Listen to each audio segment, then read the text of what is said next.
Hello, welcome to CashcroftTV. My name is Kalen Ashcroft. Thanks for watching another video on history of leaders of thought.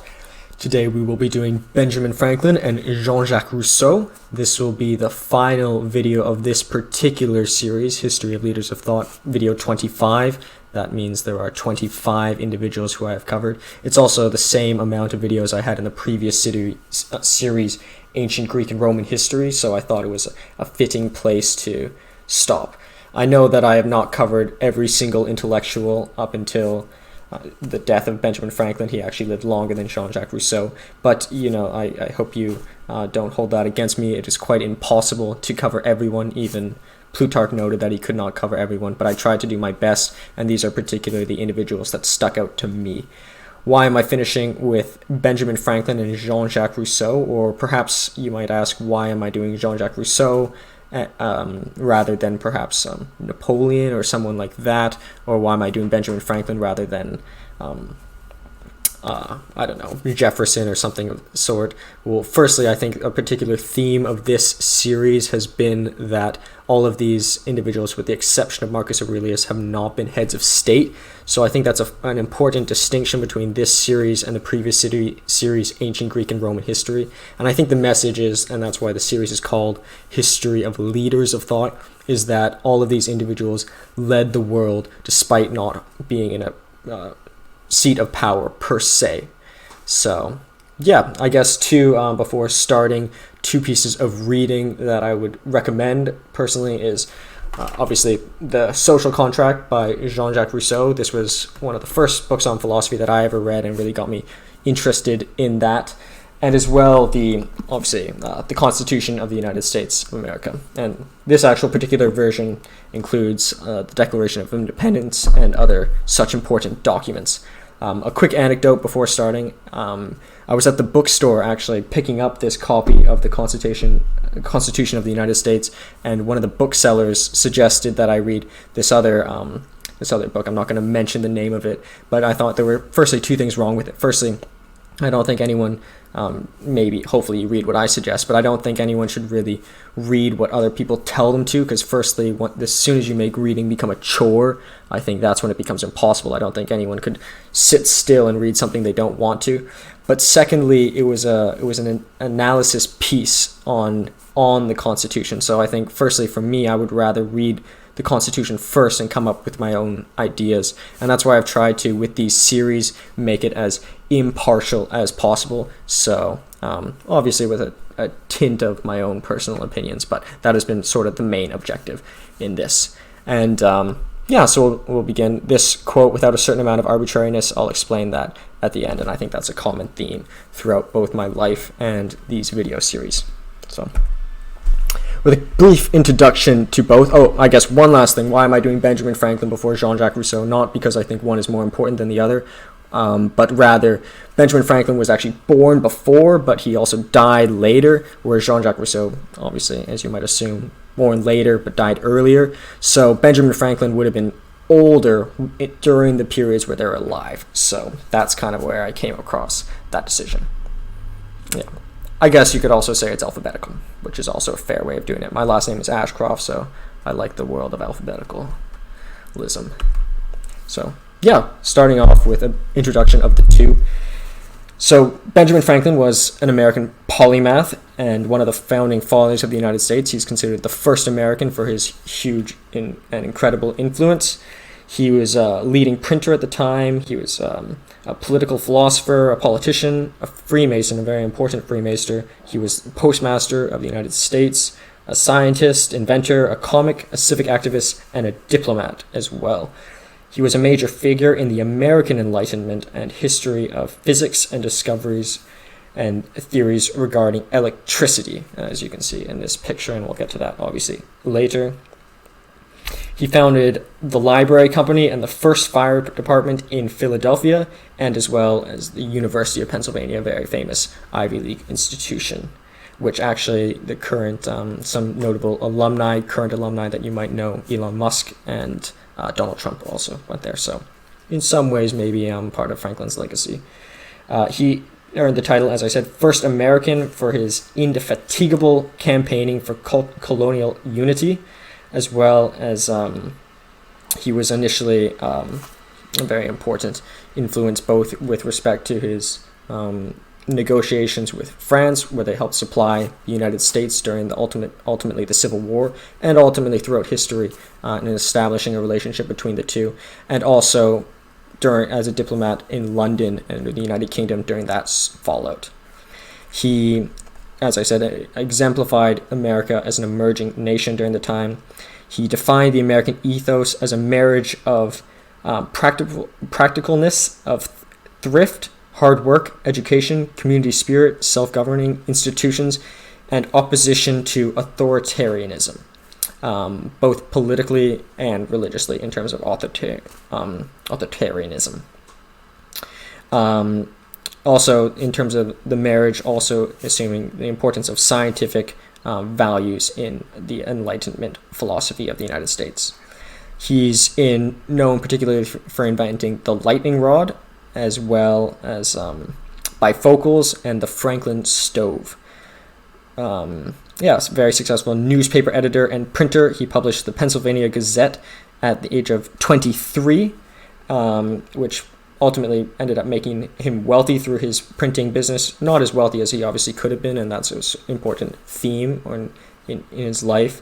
He often used many fake pseudonyms, such as Poor Richard and through Poor Richard's Almanac under the pseudonym Richard Saunders. He was the first president of the Academy and College of Philadelphia, which opened in 1751 and became the University of Pennsylvania, as mentioned. He organized and was the first secretary of the American Philosophical Society, which he was elected president in 1769. He was a national hero for spearheading the effort in London to have Parliament of Great Britain repeal the Stamp Act, which is, I'll explain very clearly soon. He was key in securing munitions from France in the American Revolution, as I mentioned, and he actually was self-taught in both French and Spanish. An interesting anecdote, particularly with Spanish with respect to chess. He was Philadelphia's postmaster, deputy postmaster general of the British colonies in 1753, and he set up the first national communication network. And during the Revolution, he became the first postmaster general of the United States. He became governor of Pennsylvania from 1785 to 1788, a short period, but he was getting older at that point. And he originally owned slaves, but in late 1740s, he became an abolitionist. So obviously a little bit of a crime on his part, but unlike some of the perhaps other founding fathers, as you might debate, he actually changed his stance and proved to be a good guy. He's featured on the $100 bill, many warships, many towns, counties, educational institutions, corporations, and countless other references are named after him. So, a brief introduction of Jean-Jacques Rousseau, and we'll get into more detail on the two in a second. Born slightly after, in 1712, if I forgot to mention, Benjamin Franklin was born in 1705. So he was a Genevan philosopher, writer, and composer. He was known for political philosophy and influenced the Enlightenment in Europe, the French Revolution, and modern political, economic, and educational thought. His Discourse on Inequality and the Social Contract are cornerstones in modern political thought. His sentimental novel, Julie, based on the romances of his own life, or The New Héloïse, published in 1761, was key in the development of pre-romantic and romanticism in modern fiction. So you could probably see many of the parallels in this novel to modern romanticism. Emile, or On Education, in 1762, was key educational treatise on the individual in society. Obviously, like many of his other works, that was very heavily contested by his contemporaries. His Reveries of a Solitary Walker, published in 1776, was also exemplified the 18th century age of sensibility and featured increased focus on subjectivity and introspection that now characterizes modern fiction. He befriended fellow philosopher Denis Diderot, 1741, and wrote about romantic troubles in his Confessions. So I didn't cover Diderot, who is also a very important philosopher. Kind of, I would say chronologically, I would have put him in between Voltaire and Rousseau, but there's a lot of overlap, particularly in Rousseau's own life with Diderot. And Diderot is, I guess, slightly more narrowly focused in that he was largely, most of his work can be found in the Encyclopédie. And I think he was just a little bit less divergent than Rousseau and Voltaire, who both ended up having quite difficult lives. But you'll still learn a little bit about Diderot here. During the French Revolution, he was the most important and popular philosopher in the Jacobin Club, and amongst the members of the Jacobin Club, he interred as national hero. He was included as a national hero in the Pantheon in Paris in 1794, 16 years after his death. So that's a brief introduction of the two. Now into a more detailed biography. Once again, if you've seen any of my previous videos, these are more focused on the lives of these individuals, just like Plutarch's lives of the ancient Greeks and Romans. I could, if you really want to get more deep into the philosophy, I recommend actually reading their works, particularly their two autobiographies, respectively, that being Autobiography of Benjamin Franklin and Confessions by Jean-Jacques Rousseau, who were actually, these two individual biographies probably paved the way and inspired modern autobiographies of today. But nonetheless, I think this will give a very clear, at least feeling as to who these people were and what their lives were like. So, the early life of Benjamin Franklin. So his father was Josiah Franklin, who was a tallow chandler, a soaper, and candle maker. So essentially working with waxes and stuff, but a very industrial man, and that was very common for the earlier individuals pre-revolution in and even to this day. All of the people who came to America at that time were quite industrious. You know, you don't travel across the Atlantic Ocean just to sit around. They all were quite industrious, and there was lots of work to do. His father was born in Ecton, North Hampshire, and his Benjamin Franklin's grandfather, or Josiah Franklin's father, was a blacksmith and farmer. So obviously hardworking parents.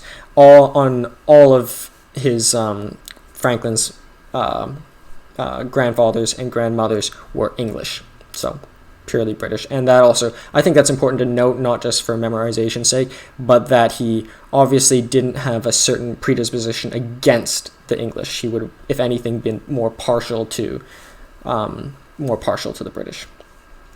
His father had 17 children with his two wives, first in Ecton in 1677, and later as he immigrated to Boston. He had 3 children before he left and 4 children after. He immigrated to Boston in 1683.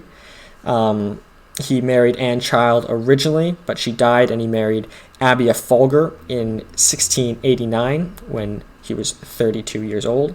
He had 10 children with his first wife, Abia. With his second wife, Abia. So 7 with his original wife. And Benjamin was the 8th male and 15th overall. An interesting fact is that Benjamin, if anyone studied French, Benjamin actually in French means youngest. So I guess when his father had him, he was at least planning on having no more male sons, but it proved to actually be right. But he still had a couple more daughters after. But mortality rates were a lot of children died quite young. Not the worst time in history. Obviously, there was no plague or anything going around, but it was still wise to have many children. 17, I still think, would be on the high end. Abia, his mother, was born in Nantucket, which was a Puritan family. Her father was a miller and school teacher, and her mother was an indentured servant. The family was one of the first pilgrims to flee to Massachusetts for religious freedom. They originally fled to Boston from King Charles I. So as a Puritan in UK, they fled for religious reasons. So maybe, once again, going back to the point, obviously he had a lot of English blood. He, through his parents, might have had a certain predisposition, obvious, contrary to what I said previously, but maybe something against. And this is proven in his early life, as we'll soon see. Peter Folger, his mother's father, so his grandfather on his mother's side, was a rebel. He was clerk of court, but he was jailed for disobeying the local magistrate in defense of middle-class shopkeepers and artisans in conflict with wealthy landowners. So early on, maybe inspired by his grandfather, he saw the unjustness that the landowners or the wealthy could inflict upon the actual laborers and as he saw, the people who were contributing to the economy most. Benjamin followed in his grandfather's footsteps by battles with wealthy in later in his life, particularly the Penn family that owned the Pennsylvania colony, hence Penn, Pennsylvania. He in Boston, so Franklin was born on Milk Street on January 17th, 1705, debatably 1706, but I err on the longer lifespan. I think it's just, I don't know, just a certain arbitrariness that I apply, and I'll explain that further at the very end. He was baptized at Old South Meeting House. Josiah wanted Ben to attend school with the clergy, but he only had enough money for 2 years. He attended Boston Latin School, but did not graduate. But despite his lack of formal education, he was a voracious reader. His parents wanted him to have a church career, but unfortunately they could not afford to put him through it. At 10, his education essentially ended at 10, and by 12 he took an apprenticeship with his brother James, who was a printer, one of his elder brothers. At 15, James, his brother, founded the New England newspaper, which was the first truly independent newspaper in the colonies. But Benjamin, unfortunately, was denied the opportunity to write a letter for publication, so he adopted the pseudonym Silence Dogood, who was a middle-aged widow, and the letter actually ended up publishing successfully. So just like as we have seen in previous individuals, probably maybe partially inspired by Voltaire or such, using pseudonyms was a very common thing to get one's words out. And obviously pseudonyms are not as popular now. Obviously internet trolls or such might use pseudonyms to say things that they want to hide, but particularly given the lack of freedom of expression, it was particularly important at this time. So his brother James was upset about the deception, but nonetheless he appreciated his love for freedom of speech.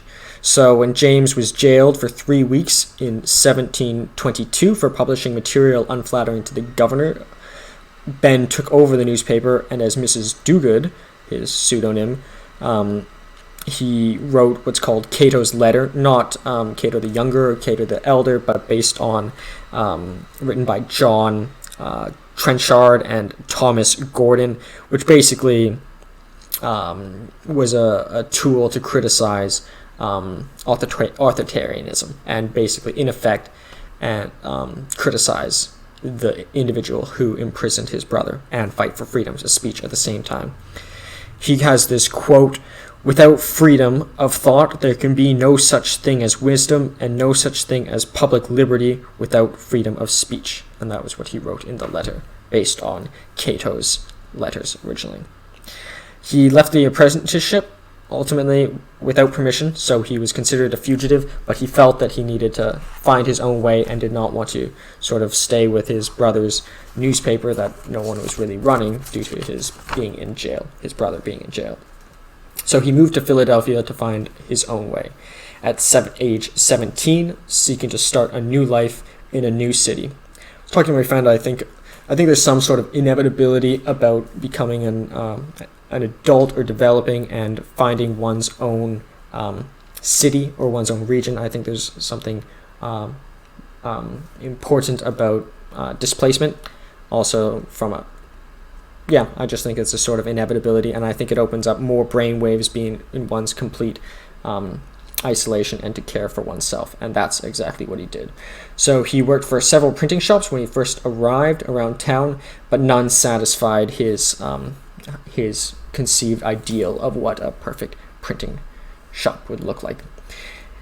The governor, Sir William Keith, convinced him to go to London to acquire new equipment for a newspaper, but it seemed to be sort of a farce. It seems as though the governor just wanted to get rid of this outspoken Franklin, but nonetheless, he went to London and worked as a typesetter in Smithfield, London. He ultimately had to return to Philadelphia in 1726 with the help of Thomas Denham, a merchant who employed Ben as a clerk, shopkeeper, and bookkeeper for business. So already now you're seeing that he's multi-talented and able to find employment just because his diversification of skills. But once again, he saw the lack of morality that could be thrust upon one from the overbearing governments. In 1727, when he was 21 years old, he created, it's called the Junto, which is, as he quotes, a group of like-minded, aspiring artisans and tradesmen who hoped to improve themselves while they improved the community. So, sort of a self-betterment club. Obviously, as we can see, we'll get to the quotes later, but he was no John D. Rockefeller. He wasn't just focused on wealth, he was focused on his own personal self-betterment, albeit he did have his own faults, as we'll soon see.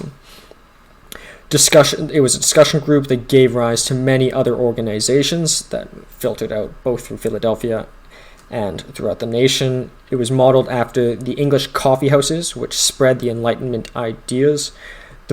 And similarly, books were rare and expensive at the time, so they tried to form some sort of communal book ownership. And this sort of conceived the first idea of a subscription library where people would pool funds to buy books. And they birthed the Library Company of Philadelphia. He even proposed the charter in 1731, so obviously these were probably solely his ideas. And he hired the first American librarian in 1732, so still very young. Eventually, his sponsor, Dunham, died, so he returned to his former trade. In 1728, he set up a printing house with Hugh Meredith, and in 1729, he became publisher of the newspaper The Pennsylvania Gazette, which they used as a forum for agitation about essentially the reforms that were needed in the colonies and the mistreatment from the British Empire. These commentaries garnered him respect and as an industrial and a cultivated statesman. Despite his fame as a scientist and statesman, he still, throughout this time, signed off everything and throughout his own life as B. Franklin, printer. As we'll see a parallel in Jean-Jacques Rousseau's life. Throughout his whole life, he would always sign himself Jean-Jacques Rousseau, citizen. So both very humble individuals, as we'll see. In 1731, he published the first German language newspaper, but it failed after 1 year because there were 4 competing players. He spent a lot of time with the Moravians, who were sort of a minority at the time, you could call. And he published Moravian books in German. In 1751, created a pamphlet, stating that the Pen Germans, or the Palatine Boers, blacks, and Tawnies could never achieve English complexion, and that they would ultimately lead to the ruined social structure of the colonies. So at this time, I don't think we can assume that he was a racist throughout his whole time, but he definitely saw that the non-Anglophone people, or actually not even non-Anglophone, certain people were worth less than others, which I think is very wrong. I think something that's interesting was that he thought that not only were the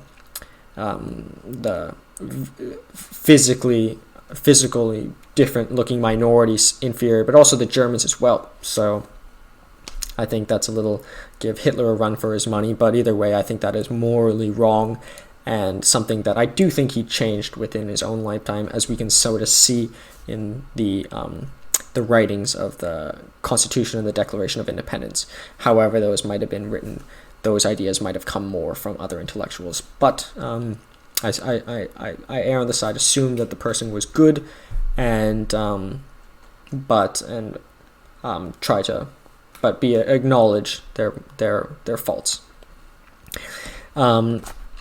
Ultimately, he changed his mind, and he removed these statements from the papers, so that's a good sign.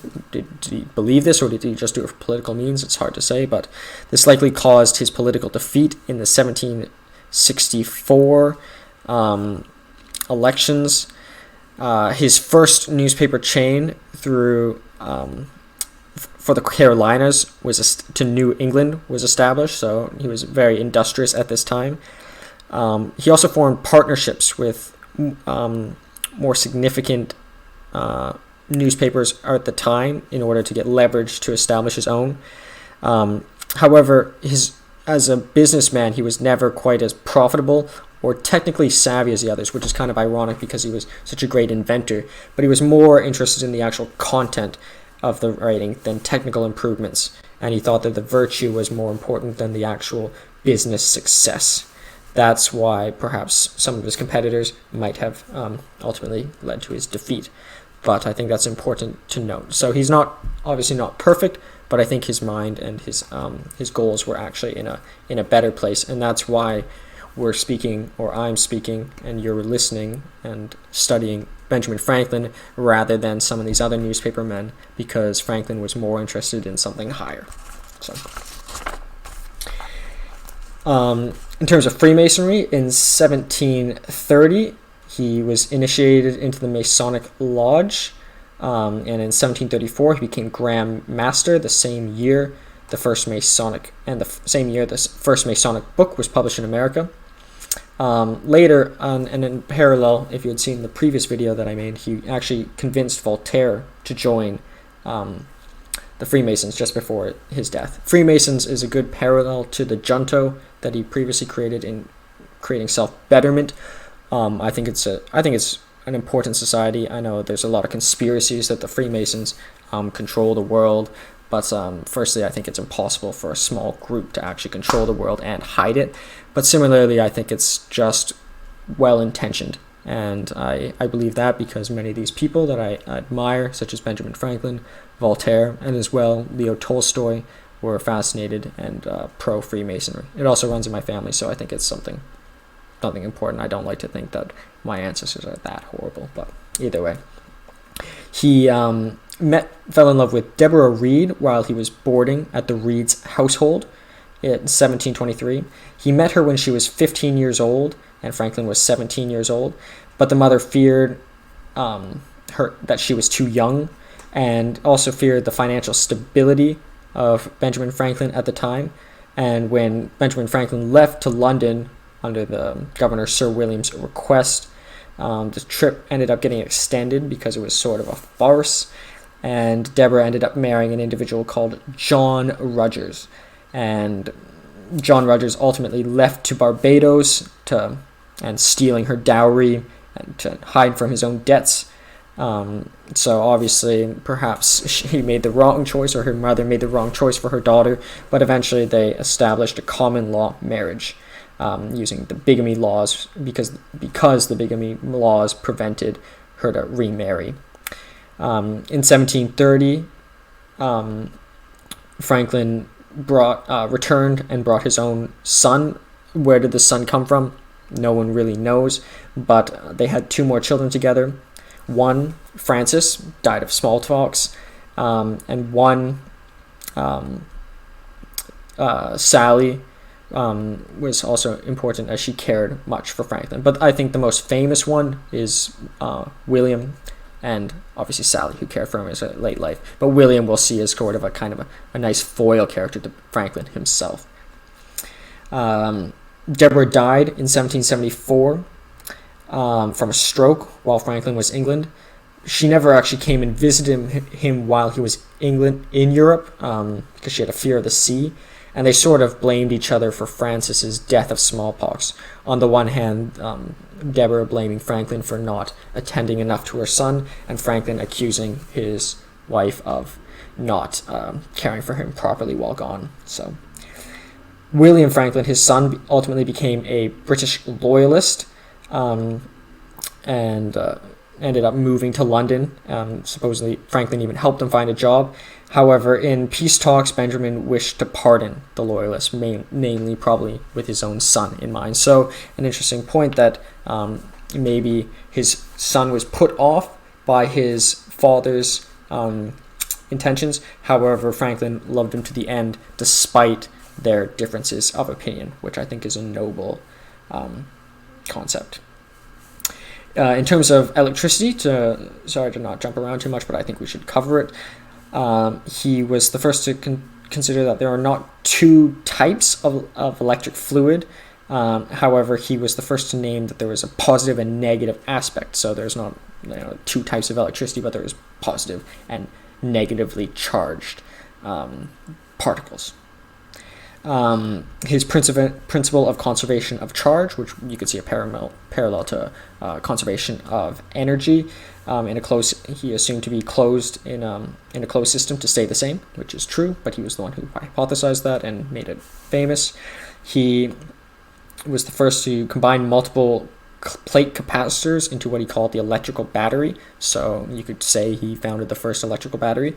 He tried killing he had a lot of problems because he was not getting a lot of uses of his electricity. He was very fascinated and thought it would change the world, but he couldn't really find a way to monetize it. So he tried killing turkeys at this one meal. However, the turkeys ended up uncommonly tender, as he described it. So he felt quite ashamed of finding no purpose. I find that sort of interesting. If you kill an animal too fast, their stress levels go up and the meat tightens. So I think that's just strange. But I think for me, the takeaway here is that what one's thinking truly does affect their body. If you're stressed, your body will tighten up. So I think that's an interesting takeaway, at least for me.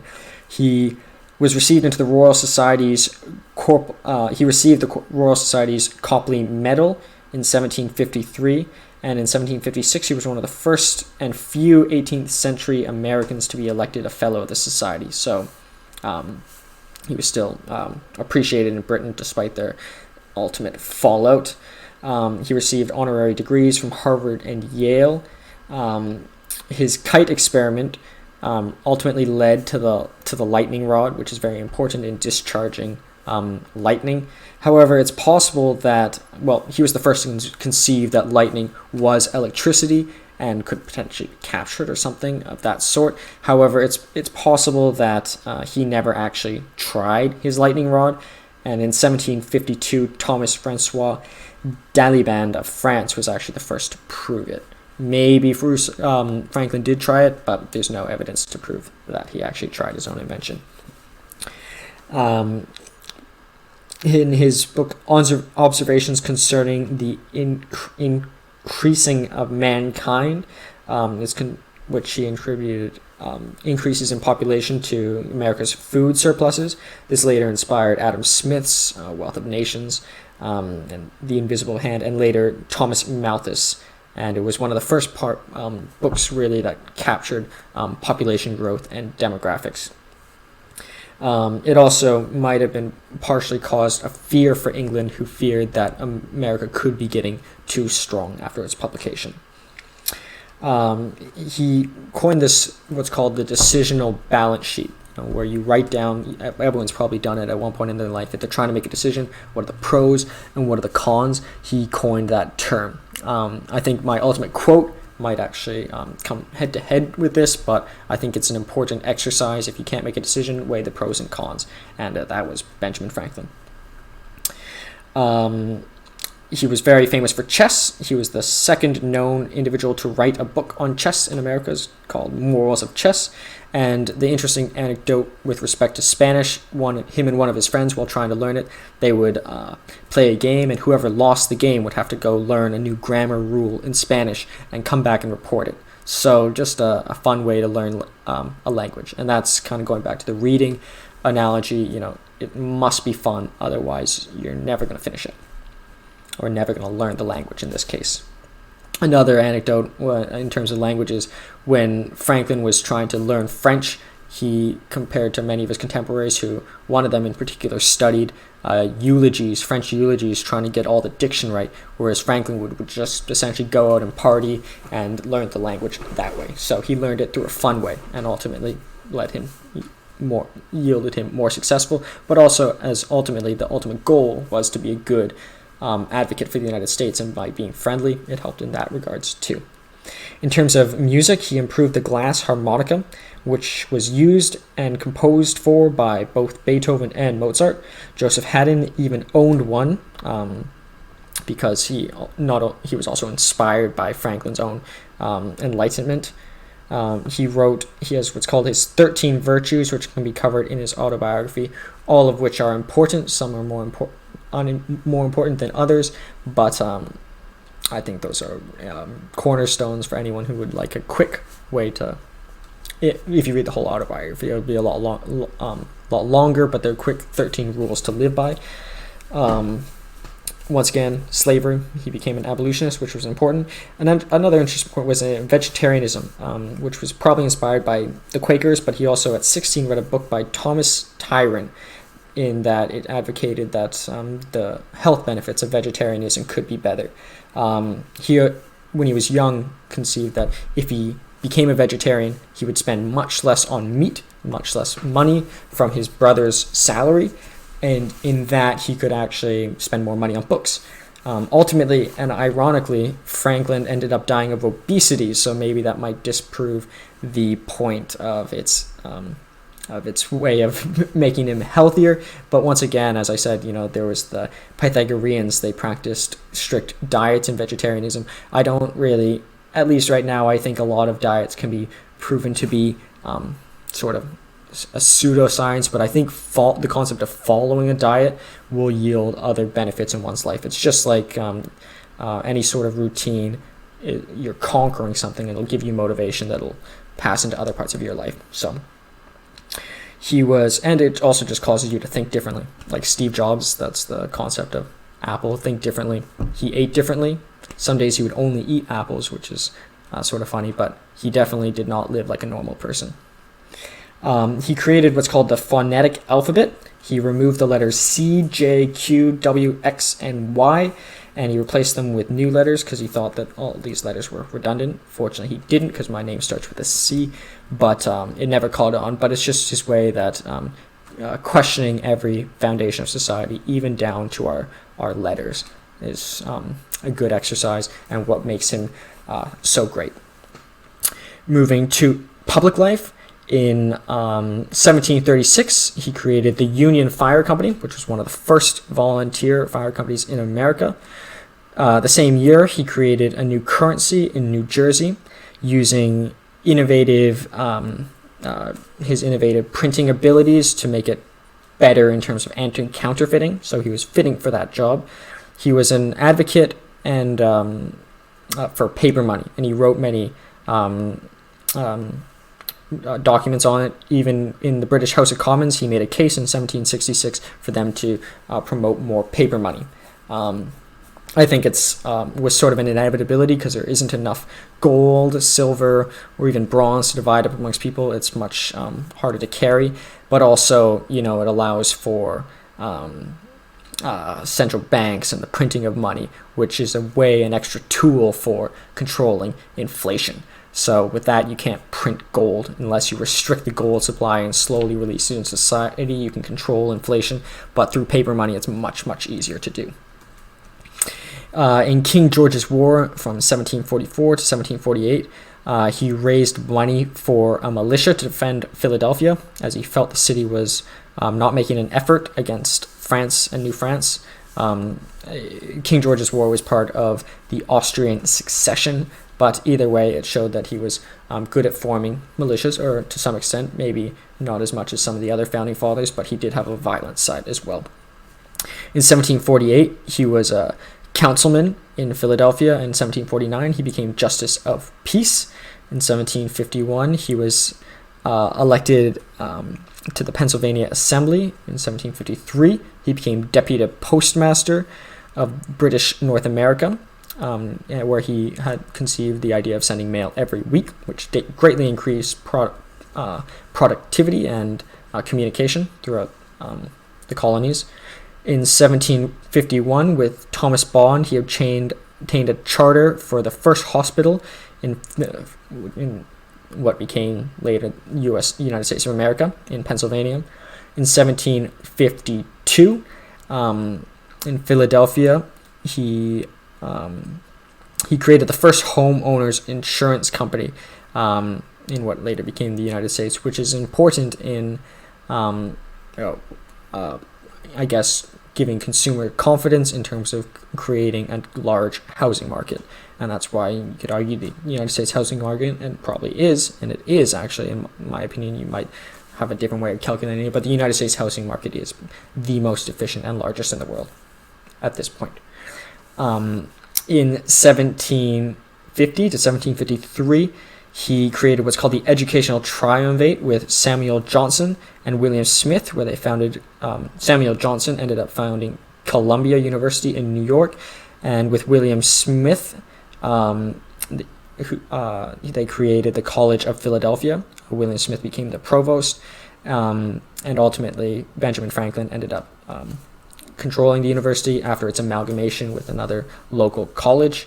1/3 of college men who were affiliated with the Declaration of Independence came from University of Pennsylvania. So in some way or another, you could say 1/3 of the men were influenced by Benjamin Franklin. So 1/3 of the Constitution, you could say, came from Benjamin Franklin, if you want to really push his numbers higher. In 1754, he headed the Albany Congress, where he advocated the Board of Trade in England improve relations with natives and more defense against the French. So from this, I think you could see a little bit of sympathy to the British, but also, unlike maybe some of the others, some people say that Jefferson was partial against natives. Obviously, Franklin was advocating for more connection and more support for the natives, or it could have been solely for a political purpose. But either way, I don't think you could call him a racist from that standpoint, at least in this specific example. In 1756, he organized and was the colonel of the Pennsylvania, which militia, which fought Native American uprisings. So sorry to jump back on this. He also fought them, but I think his impartiality is evident in that he both fought them but also supported them. I don't think it was anything to do with a question of racism, but more a question of his own agenda. In 1765, he opposed the Stamp Act. He tried stopping in London. However, since he could not stop it, he recommended his friend as a distributor of these stamps, which were, to explain it briefly, they were highly taxed. Stamps had to be put on almost every parcel, which was a direct income for the British Empire. So basically just taxing anything that moves around or is sent, which was obviously quite unethical. But he tasked his own friend to be distributor of these stamps. So this actually outraged some Americans, and a lot of Americans threatened to destroy his own house. He later testified in fear of this against the House of Commons, which later led to the repeal of the Stamp Act. And after this success, he became the spokesman for Americans in the United Kingdom. While in London, he lived in the Strand, which, if you've been to London, is still a beautiful region there. But he did join Radical Gentlemen's Club, which included Richard Price, who was famous for also promoting the American Revolution. So always, wherever he went, he was interested in divergent and potentially even risky ideas. Thomas Hutchinson and Andrew Oliver, the governor and lieutenant governor of the province of Massachusetts Bay, they found in 1772 a leaked letter to crack down on Bostonians. So these two individuals were obviously British loyalists, and Franklin intercepted their letter. And after he revealed this, you could say that this ultimately triggered the spark that caused the Boston outbreak. At the time in Boston, there were 2,000 British soldiers in a population of 16,000 colonists. So 1/8, 12.5% of the population were just soldiers marching around. You can imagine how it could feel quite like a police state. Ultimately, war broke out after a single tax shot, and the famous quote, "No taxation without representation," was said on that date. Obviously, Franklin probably led this more through an intellectual standpoint, but as the revolution developed further, his negotiations and relationship with the French became absolutely vital for the success. In 1775, he was elected by Pennsylvania to be included as one of the writers of the Declaration of Independence, and ultimately, through that, he became part of the Committee of Five to write it, amongst John Adams, Thomas Jefferson, Roger Sherman, and Robert Livingston. He was as said, main contributor and ambassador to France. After this, in 1775, he became Postmaster General of the United States. In 1785, he became 6th President of Pennsylvania. And in 1773, he wrote, sorry to go back in time. In 1773, he wrote this book called Rules by Which a Great Empire May be Reduced to a Small One. And this was one of the important, but it was a satirical document. You can actually find it online. It's very short, but a satirical document that lists out pretty much everything that went wrong with the United Kingdom. And probably for any of the intellectuals at the time, was probably heavily influential in causing the ultimate revolution. He said this quote, "Empire is like a great cake, where it's most easily diminished at the edges." So that's obviously the edges, that being the colonies, but also an anecdote or sort of a reference to his own love for cake and ultimately causing his obesity as we move to his death. So he suffered from obesity pretty much throughout his whole life.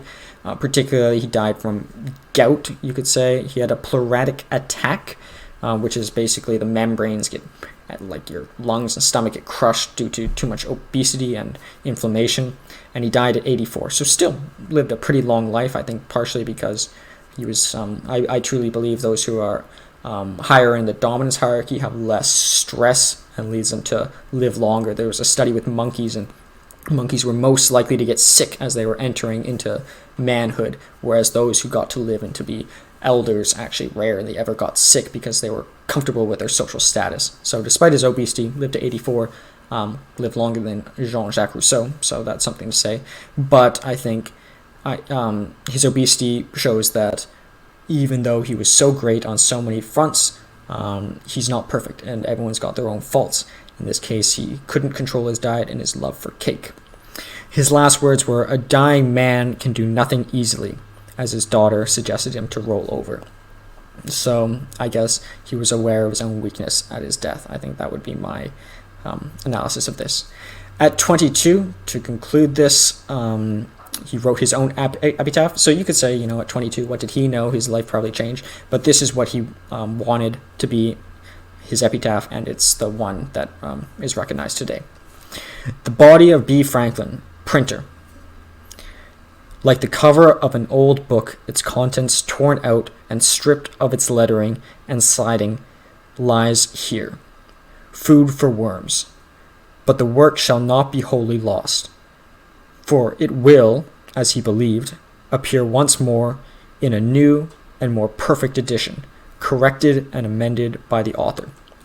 So my analysis here is either A, it's a reference to reincarnation, which I don't think it is. I don't think there's any evidence to prove that he was particularly interested in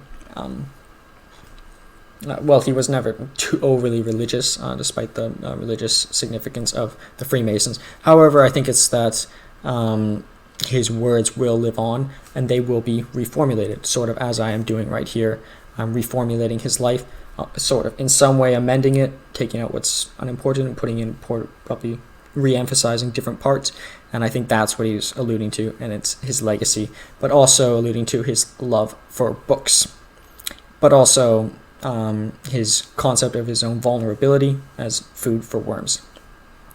Yeah, so that's the life of Benjamin Franklin. I'll quickly go through the quotes, and then we'll move to Jean-Jacques Rousseau. Actually, first the images. Here's one, him experimenting with the lightning rod. Obviously, he probably never even tested it, but this is a very graphical picture. This is his coat of arms. This is the symbol of the Freemasons, and this is the $100 bill, which you're probably very familiar with. That includes Benjamin Franklin. So, the quotes.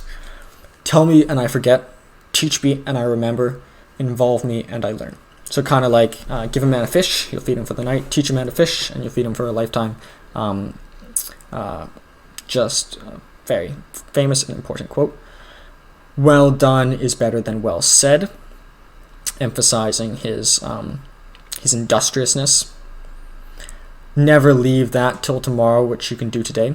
So I guess my own takeaway, I guess when I was making this PowerPoint, I was going to film this video tomorrow, but I thought might as well just do it today.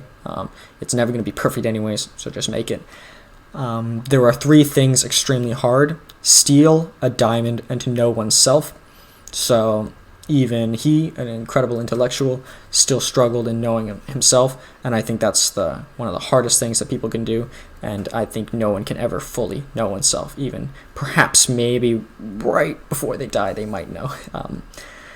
He that is of the opinion money will do everything may well be suspected to do everything for money. So once again, kind of explaining, he was never the greatest businessman, but he thought, obviously there's sort of a lack of morality in overly chasing money, and his emphasis on the significance of the other aspects and moral virtue. I wake up every morning at 9 and grab the morning paper. Then I look at the obituary page. If my name is not on it, I get up.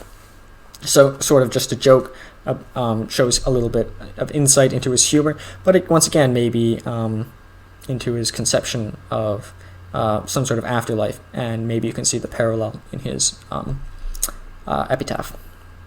Early to bed and early to rise makes a man healthy, wealthy, and wise. So this was the first quote I became aware of with respect to Benjamin Franklin. I think it's nice, particularly healthy, wealthy, and wise. I think in itself shows that he's a great writer. Healthy and wealthy rhyme. Wealthy and wise both start with W. I think it's just a perfect trio of words, just to look at it in that sense. But also, just sort of his philosophy. He was not the one to stay up super late and working super early.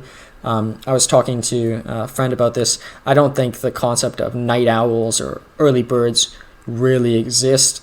I think it's either, I think generally speaking, I think the hardest workers are both, but I think a lot of people unnecessarily stay up too late. I don't know. But either way, he was definitely, you can consider, an early bird, and it certainly worked for him. But that's not to say that a night owl is bad, but I tend to err on the belief that it's, and you can completely disagree with this, I do think there might be slightly better character in getting up early. I think human is supposed to be up with the sun. But that's my own predisposition. Benjamin Franklin would agree, but many other people will disagree. And everyone at some point needs to be a night owl as well. Moving to Jean-Jacques Rousseau. So one of the first philosophers that I really got interested in. So he was born in Geneva on the 28th of June, 1712. At the time, it was a city-state and Protestant, one of the main places of Calvinism, and it was an associate of the Swiss Confederacy. 5 generations earlier, his ancestor, Didier, fled the French Catholics because French Catholics' persecution as a Protestant, and he became a bookseller. He was formerly a bookseller in France, but he became a wine merchant in Geneva in 1549. So this is 5 generations before. But 2 things: firstly, book selling or books run in his history, but also a little bit of strife and a little bit of backstory into what it was like to face religious persecution that still existed in his time. Since 1536, Geneva had become a Huguenot republic. He was proud of being moyenne class, meaning middle class, moyenne, French, middle, and throughout, meaning his family actually had voting rights. At the time, many of the lower classes didn't have voting rights. Even throughout his whole life, he signed books. Jean-Jacques Rousseau, citizen of Geneva. So a humble way of writing his name, and a parallel could be seen with Benjamin Franklin. A minority of men, because only men could vote at this time, so not much suffrage there. And it was considered anyone, they called those who could vote the natives, and basically a council of 200 delegated the power. Basically 200 voted, so obviously an oligarchy. And at the end of the day, about a 25 member, what was called the Little Council, controlled all of Geneva. So obviously lacked suffrage. The ruling class mocked others on many occasions. His Pierre Fatio, who was later shot by the order of the little oligarchs, who was Rousseau's grandfather, said, "A sovereign that never performs an act of a sovereign is an imaginary being." So to criticize the government at the time. So he was shot by the Little Council, and this probably heavily inspired Rousseau. Rousseau's father, Isaac, who originally taught dance as a dance master, ultimately fell into the family of watchmaking. Rousseau has the quote, "A Genevan watchmaker is a man who can be introduced anywhere. A Parisian watchmaker is only fit to talk about watches." What exactly is meant by this? Perhaps predisposition or pro-Genevan people, but also even to today, Geneva is known most throughout the world for their watches above any other nation. Why that is, maybe at least Rousseau's own a little bit of nepotism, a little love for his own family business, or maybe there's something else entirely different that that could be explored. In 1799, also one last thing about his father. He was a dancer, a dance instructor. That was actually his passion before he got thrown into the family business. And I think his that love of art can very much be seen, and creativity can very much be seen in Rousseau, his son's life. In 1799, Isaac had quarreled with the visiting English officers, and swords were drawn, and local officers stopped and punished Isaac because Geneva was very concerned with maintaining ties with foreign powers. So just Rousseau was already sort of starting to see that the authoritarian government could be harsh, and he saw that with his own father, who he got along very well with. His mother, Susan Bernard Rousseau, Susan Bernard was her maiden name, was from an upper class family, unlike his father. His uncle was a Calvinist preacher, and he raised her after her father, Jacques, died in early 30s after legal and religious trouble for fornication and having a mistress. So a couple things here. So firstly, you could see that Rousseau's grandfather had a sort of difficulties with controlling his sexual urges, which is a very common theme in Rousseau's writing and philosophies. But also, it was a Calvinist who took in and cared for his mother. So also showing, perhaps maybe alluding to Rousseau's stance on religion going forward. In 1695, he had to answer for charges for attending a theater as a peasant. This is his mother. She had to attend a theater for attending as a peasant to spy on Monsieur Vincent Saracen. She actually fancied this guy despite him being married, and she was ordered by the Genevan consistory to never interact with him again. So basically his mother got a restraining order, so his mother did not show a lot of sexual repression either, and it's, I think, particularly uncommon for or at least outwardly for females to be that sexually driven, which obviously we can see in Rousseau's life, and particularly we'll see very much with his relationship with de Warenne. She married Isaac at 31. Her brother actually, or Isaac's brother actually married her sister, Suzanne, Suzanne's sister. So they're both couples were actually married within the family, and they told Rousseau when he was young about this super romantic story where it was prevented and such, but really it was because she got married, she got pregnant out of wedlock.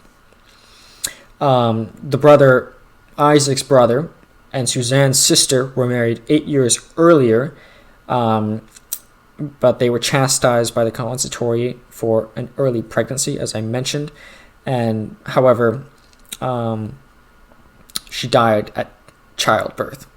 So Rousseau was told the romantic fairy tale that there was, it was a sibling loyalty and disproving patriarchy. The two couples married on the same day, but really it was just a child out of wedlock. But supposedly Rousseau never became aware of this. But I guess it gives a significance as to what the times were like, in that there was a lot of suppression in terms of love and romance, but also like a modern day, like a fairy tale at the time. It said of his birth, he said he was always very sickly. I was born almost dying. They had little hope of saving me. He was baptized on July 4th, 1712, in the great cathedral, and his mother died 9 days after birth from a perpetual fever, considered the first of his misfortunes. So he never got to know his mother, but he still had that romantic story of her relationship with the father.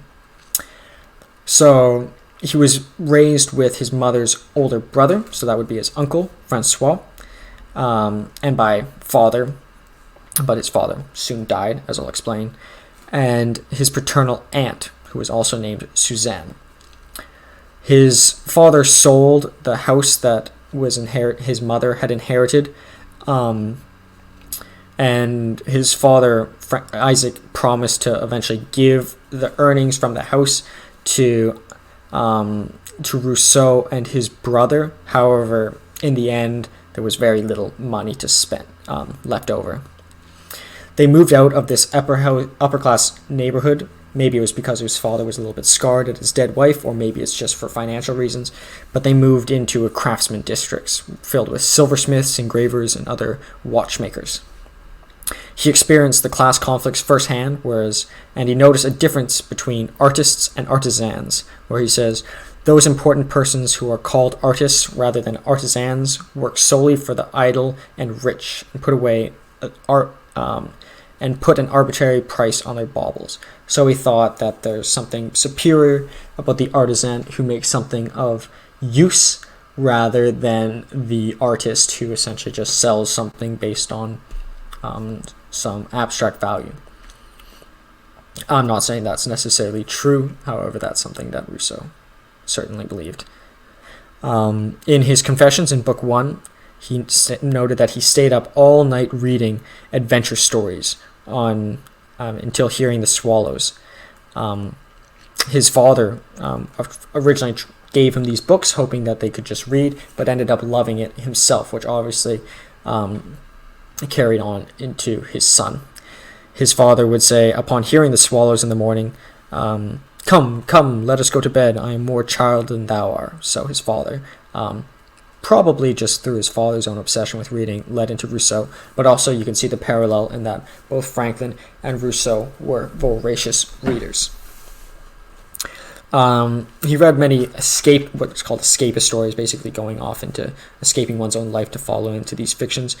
Notably, Honneur d'Urfé, which is a very famous writer. The novel called Laster. I have not read it, but it's an escapist novel and a very beautiful one as well. He said it gave me a bizarre and romantic notions of human life, which experience and reflection has not been able to carry me of. So it sort of gave him, for better or for worse, a false perception of how the world actually operated, and a very romantic notion at that as well. Most notably, he later read ancient Greek and modern classics, most notably Plutarch, who I completely cover in the previous series, and I highly recommend you both read and watch my series. He said it was another kind of novel about noble actions of heroes, and he obviously inspired him, and you could very much see in his life he believed that he was amongst these great noble heroes that Plutarch's Lives is filled with. And it said that he read the novel to his father while watchmaking. And even as a child, he would even act out sort of the great deeds of these individuals. So I think the important thing is that he was actually reading it to his father at this point. So his own passion had taken over. But I think Plutarch's Lives, above any other book, has had probably the largest influence on ambitious readers. There were many militias at the time, and after the volunteers finished their maneuvers, they would dance around this fountain, and as Rousseau was a young child, and his father and Rousseau would join in and dance amongst them. And he thought these volunteer militias were the embodiment of popular spirit. And he noticed this very much contrasted the armies of rulers, which he saw as essentially mercenaries. And I think that is something that is very common in political theorizing, in that a mercenary army is weaker than one that fights for themselves. His father fled with aunt to Bern after a quarrel over hunting on a wealthy landowner's land. So once again, seeing how the landowners sort of abusing the normal middle class. After leaving, he remarried in Bern and saw little of Rousseau. So Rousseau was left alone at 10 years old. However, his father instilled a love for reading within him. He had no father, which probably would have been better. He was left with his maternal uncle, who sent him and his own son, Abraham Bernard, for 2 years to board with Calvinist minister in a hamlet outside of Geneva. That's where he started to learn up math and drawing, and he was really moved by religious service. And at this time, he thought of becoming a minister, a Protestant one, because that's Calvinism, and that's what he was at the time. At 13 years old, he apprenticed to a notary and then an engraver, who notably beat him. So obviously a tough life for this orphan whose father had abandoned him, and mother, he probably felt guilty for his mother's death. At 15, after seeing the gates locked, he was returning home, he decided to run away from Geneva. Completely alone, running away. So this obviously gives someone a very different lifestyle. He ran away to neighboring Savoy and took shelter with a Roman Catholic priest, this Roman Catholic priest introduced him to Francois Louise de Warren. We'll call her de Warren. She was 29 years old at the time. He was 15. Important to note, because this is an interesting little story.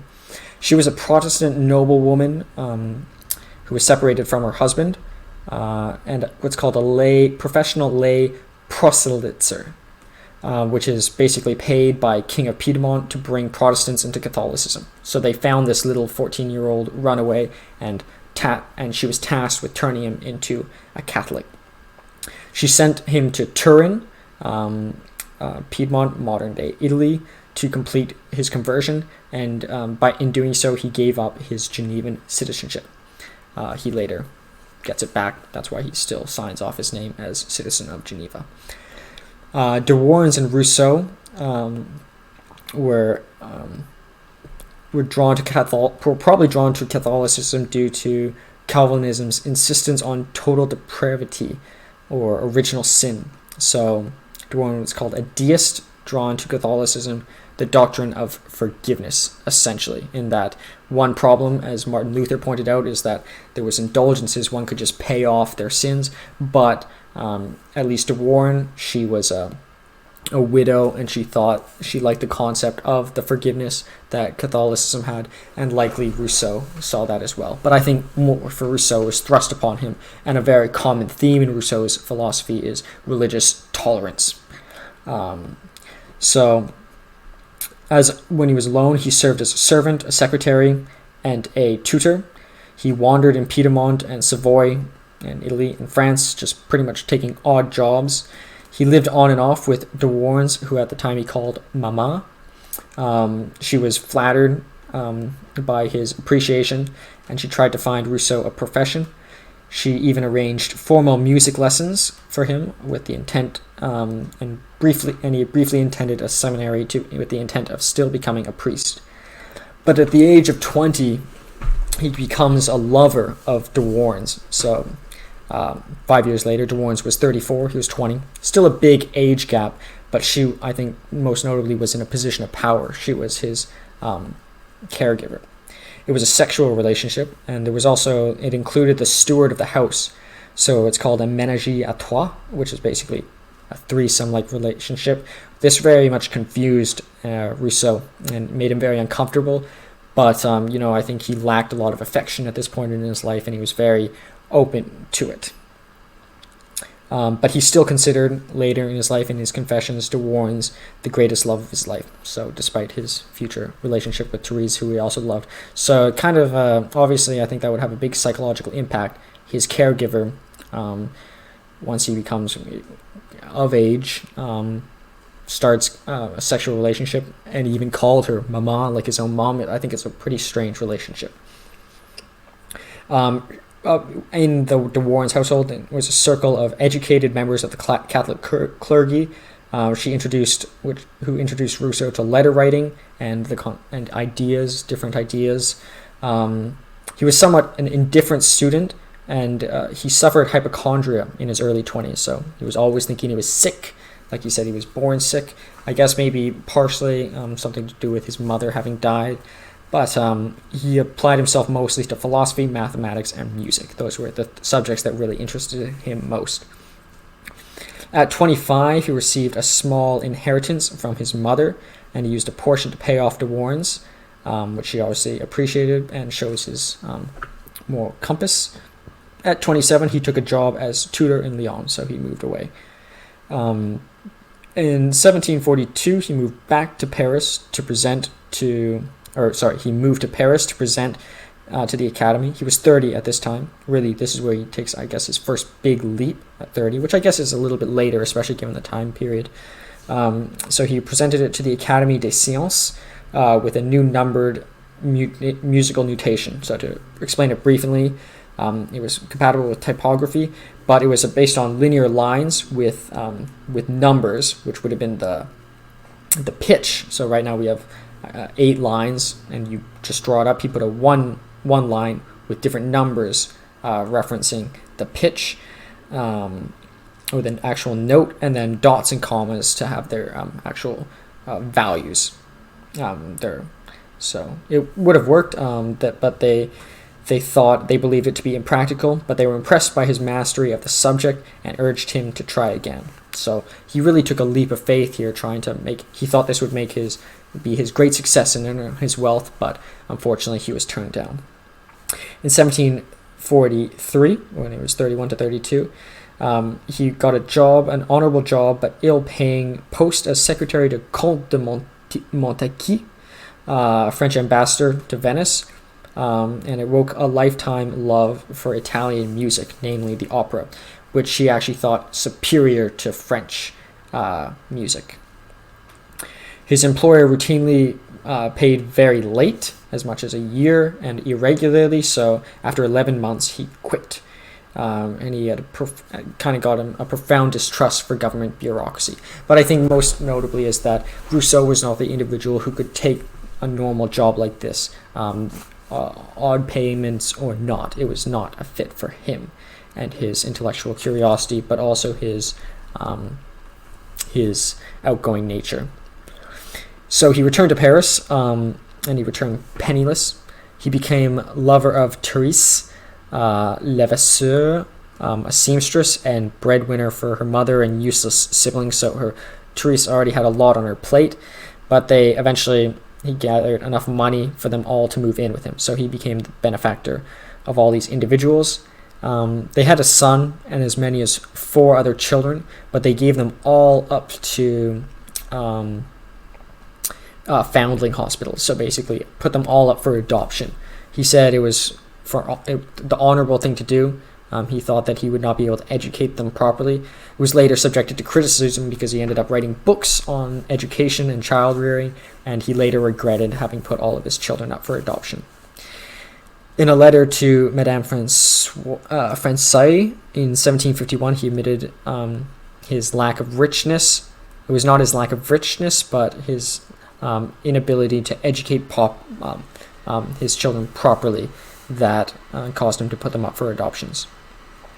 10 years later, he tried searching for one of his sons, but he was not found.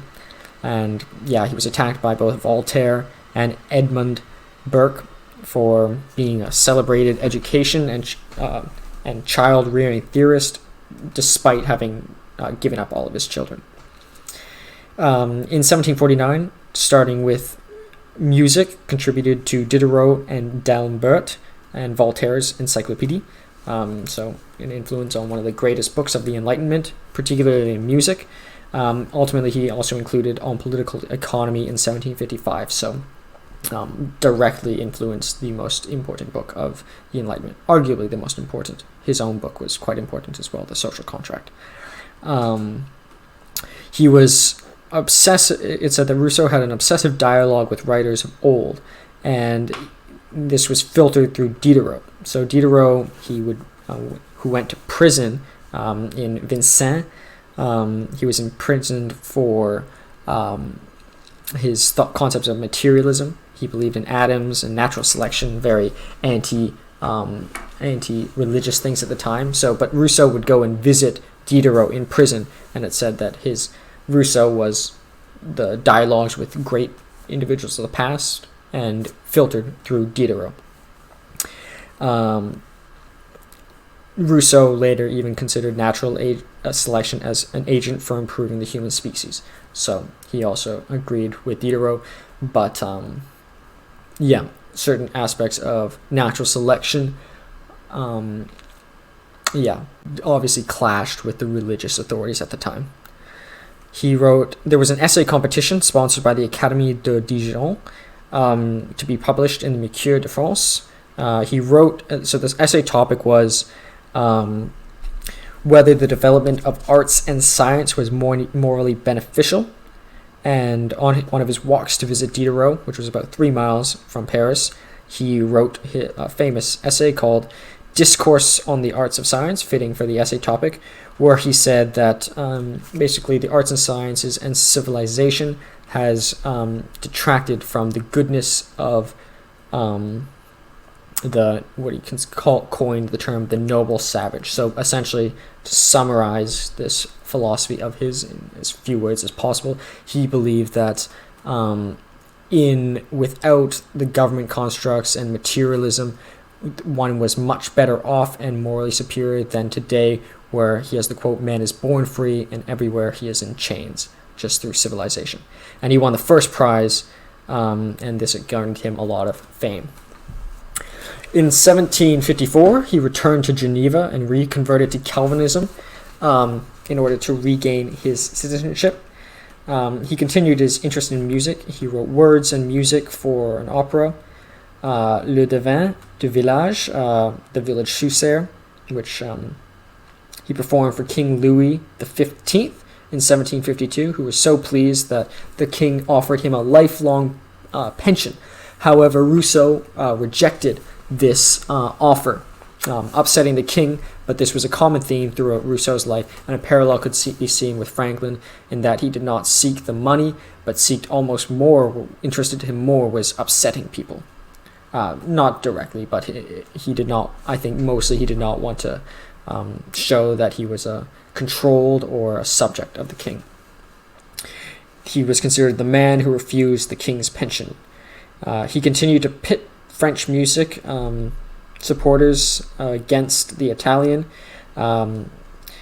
He criticized Jean-Philippe Rameau during Giovanni Battista's Pergolesi's visit, and he wrote the letter on French music. So obviously I think he was very well educated in music and did see a certain superiority in Italian music, but the stance he took was obviously very provocative one. So he returned to Geneva in 1754 and reconverted to Calvinism to regain his citizenship. In 1755, he created his second major work, Discourse on the Origin and Basis of Inequality Among Men, or Discourse on Equality. And he differentiated between natural and physical inequality, which is essentially of unconcern because differences in natural and physical differences between people can never really be fully addressed. However, ethical and moral inequality, which is caused by civil society, which includes rank, wealth, private property, nobility, that is something that could be controlled and has been worsened by civil society. And basically, he elaborated further on his discourses on the arts and sciences, which he previously wrote for the essay competition. He pursued an unconsummated romance with a 25-year-old Sophie de Houdet. In his 40s, this inspired his epistolary novel, or series of letters, Julie ou la Nouvelle Heloise, and it's also based on De Warren as well. But he was obviously a very romantic person. He had a rivalry with. He started at this point a rivalry with the atheist encyclopedists such as Diderot. Diderot said that at this point that Rousseau was false, vain as Satan, ungrateful, cruel, and hypocritical and wicked. He sucked ideas from me and used them himself, and then affected to despise me. So he sort of betrayed one of his former supporters, but I think his problem was with some of the atheistic aspects of encyclopedia and its writers. He had this three-way quarrel. Madame d'Epinay's lover journalist Grimm. He had this conflict with Grimm throughout his whole career. However, it was more on the side of Grimm attacking Rousseau than vice versa.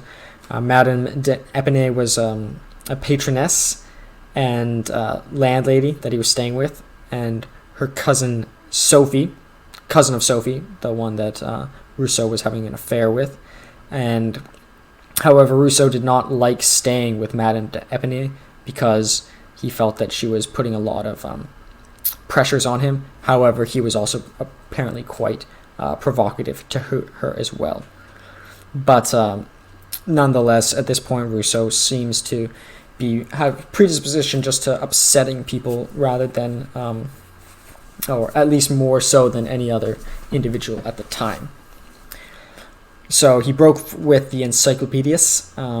Three works emphasized the spiritual origin of man's soul in the universe, which he wrote contrasted Diderot, Lamartine, D'Holbach, and essentially materialism as a whole. He took the patronage of Charles François Frédéric de Montmorency. He was a Luxembourg of Montmorency and Luxembourg, and Prince of Conti. This prince appreciated Rousseau's ability to converse on every topic. However, he also wanted to get back at Louis XV and the faction of his mistress, Madame de Pompadour. But he, even when living with this prince, went too far and rejected gifts and criticized the landowners' tax farming. And these were two of the richest, the individuals he was staying with, these were two of the richest powerful noblemen in France. So he obviously had a problem with the king, he had a problem with this prince as well. He seemed to really have a problem with everyone that he ran into. In 1761, he published an 800-page novel, Julie ou la Nouvelle Heloise, which was an incredible success and sparked a craze in the Swiss countryside tourism due to its descriptive language and alpine scenery, as well as romanticism. In 1762, or April of 1762, he published Du Contrat Social, which is his most famous book, Principles de droit politique, principles of political right, and that's not right wing in terms of economic or government structure. It's right as in correct. So I thought that was important to note. Even his friend Antoine-Jacques Rousseau wrote a rebuttal to the chapter on civil religion. He implied that a Christian republic could be didn't need to be separated from the state. However, even though his friend criticized him, he still helped his criticizer publish his contradiction. So I think the argument here is that any press is good press. He was even open to those who criticized him. But his concept of the non-necessity of the separation of church and state proves, firstly, his love for religion, which contrasted other writers of the encyclopedia, but also just an interesting topic, I think. A cool discussion on it is in Brothers Karamazov. The three brothers, one of the top intellectuals, he thinks that there could be a state that is succumbed by religion, but obviously still not accepted today and still not accepted by these writers. But I think it's still, just because it's not a common thought doesn't mean it should not still be continuously considered, and does not mean it's fully proven wrong. In May of that year, 1962, he wrote Emily, or on education, and he wrote this section, The Profession of Faith of a Savoyard Vicar, which defends religious belief through a Catholic vicar, which was daring at the time. And basically the vicar's creed of Unitarianism, which is no separation of the Holy Trinity, i.e. God is Christianity. So there are not like the three aspects of the Holy Trinity. Both Protestants and Catholics took offense to this writing, as it rejected original sin and divine intervention, and he had also rejected communication with the deity. So despite his predisposition to Christianity, he did not believe that humans had ever really actually had divine intervention and actually spoken to God in itself. So I don't think it says he's not religious, it's just that he had a different and unconventional thought. He advocated for all religions, that all religions were equally worthy, and one should just follow the birth, the one that they were given at birth, indifferentism. His books were banned in Geneva and France, and he was condemned from the pulpit by the French Archbishop of Paris. And so, yeah, obviously he really provoked a lot of individuals, and so his books were burned, and a warrant was issued for his arrest. Even his friends, like Jacob Vernes of Geneva, could not accept, and wrote violent rebuttals against his stance, particularly his stance on religion. The rest of his on education was somewhat accepted, but it was his stance on religion. Basically, I think the most ironic part is that he advocates for religious tolerance, and the two religions were both attacking him, but really I think he was doing a good and solid purpose. Sympathetic observer David Hume, who ended up becoming a very great friend of him and a very famous philosopher in his own right, he had not says that Rousseau had not taken precautions and the liberty of the press as the liberty of press is not secured in any country as to not tender such an open attack on popular prejudice, somewhat dangerous. So basically, there was no freedom of speech, David Hume is saying, and that Rousseau had not taken the necessary precautions. But I think Rousseau saw some necessity in it being said, or maybe ultimately he just wanted to provoke people.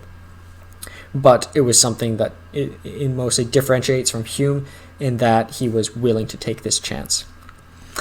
So Emile outraged the French Parliament, and an order was issued for his arrest. So he fled to Switzerland, but they proved to be unsympathetic and banned Emily as well and the social contract. Voltaire, the famous philosopher covered in the previous video, invited him to his estate in Ferney. He said, "I shall always love the author of Vicaire Savoyard, whatever he has done and whatever he may do. Let him come here, he must come. I shall receive him with open arms. He shall be master here more than I. I shall treat him like my own son." So very kind words from Voltaire, but it must be noted that Voltaire was in a lot of trouble as well. That's why he was in Ferney. He was being persecuted and chased. At this point, he was having a conflict with Frederick the Great. And it also seems a little bit hypocritical, because later Voltaire goes to criticize Rousseau as well. So maybe Voltaire was just doing it, just much like Rousseau, just because it was unpopular. So, but he later regretted not going. So maybe him not going upset Voltaire and later led to their conflicts. In 1762, D'Alembert, one of the writers of the Encyclopedia, advised him to go to Neuchâtel, which was ruled by Frederick the Great of Prussia, and asked to stay. And he asked Frederick the Great to stay after being driven from Bern, Switzerland, France, and Geneva. He mentioned that he had been criticized. He had mentioned to Frederick that he had criticized, this is Rousseau, had criticized Frederick the Great, and he would continue to criticize him in the future. But despite this, Frederick the Great, as he is called, accepted, despite him being busy with the 7-Year War, and wrote, "We must succor this poor unfortunate. His only offense is he is to have strange opinions which he thinks are good ones. If not at war, I would build him a garden and hermitage where he could live as our first fathers did. I think poor Rousseau has missed his vocation. He was obviously born to be a famous anchorite, desert father, celebrated for austerities and flagellations. I conclude the morals of your savage are as pure as his mind is illogical." So he thinks, obviously he's not fully endorsing Rousseau, but thinks that he is one of the great men of history, and that he had just kind of got caught up in the wrong places. And I guess the last line is that his the morals of your savage are as pure as his mind is illogical. So kind of a paradox, but he did believe that Rousseau was well-intentioned. Voltaire, touched by Frederick, and he was touched by what Frederick said and his offer to stay, and he continued to have a keen interest in his activities throughout his life. At the end of the 7 Years' War, he thanked Frederick and urged him to end military activity and endeavor to keep his subjects happy instead of pursuing war. So he criticized Frederick the Great, as he said he would, and Frederick did not respond. However, he commented that Rousseau had given him a scalding. So he kind of had a light heart, took Rousseau's for what he was, and he was a provocateur, and he kind of laughed that one off. So still as a fugitive for 2 years, from 1762 to 1765, where he was 50 years old, so he was quite old, even though everyone seems to treat him kind of more as a child. They call him young and little Rousseau throughout his whole life. He lived in Moutier, which is Neuchâtel, which is ruled by Frederick the Great. He spent time writing and meeting visitors, namely James Boswell. Some local ministries became aware and refused to let him stay in the vicinity, however. Neuchâtel consistory summoned for a charge of blasphemy, and he responded he would like to be excused due to his inability to sit a long time due to ailments. So once again, he never would really give in to others. Rousseau's own pastor, Frederick Guillaume de Montmolin, denounced him as the Antichrist in a public service. And parishioners pelted him with stones and broke his house and windows too. One individual walking by where he was staying said that his deck looked like, "My God, it's a quarry." And ultimately, the few friends that he did have advised him to leave. So he went to a tiny island called Ile de Saint-Pierre, which is ironic because Pierre means stone. So he was running from the stones and goes to Island of Saint Stone. He wanted to stay in Switzerland, however, technically within the canton of Bern, but he was allowed, but he wasn't allowed to stay. He changed his mind in October They did. He went to this island because he wanted to stay in Switzerland, and they did allow him to stay.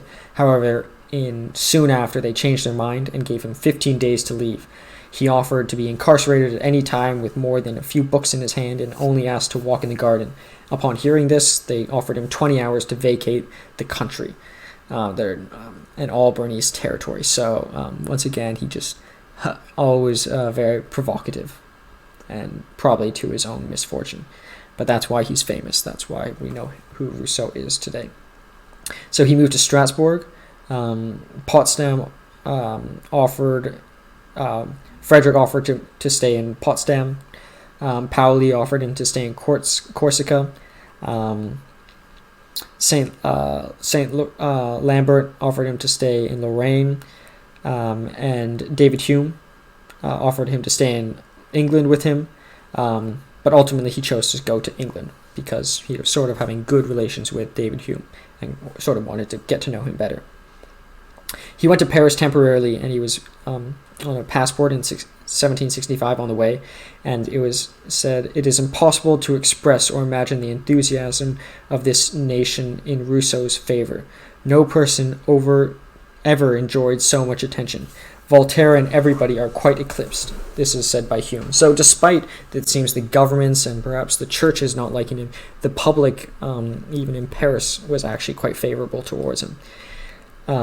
Diderot also, on this short visit before going to England, invited him to visit to reconcile, but they both kind of expected the other to make the first move, and ultimately it never materialized. So going to Britain to visit David Hume and seek salvation, in January 1766 he left with Hume, the merchant Deleuze, who was a friend of his, and his dog Sultan. The first day they were invited by the actor David Garrett to go see his plays, a tragedy and a comedy, one of which by Voltaire, on a particular night where the king and queen were present.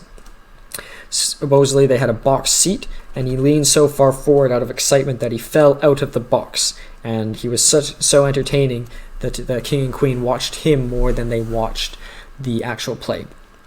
At a dinner with Garrick, the actor, he said, "Sir, you have made me shed tears at your tragedy and smile at your comedy, though I scarce understand a word of your language." So, once again, a little bit of the humor of Voltaire and what a sort of comic individual he was.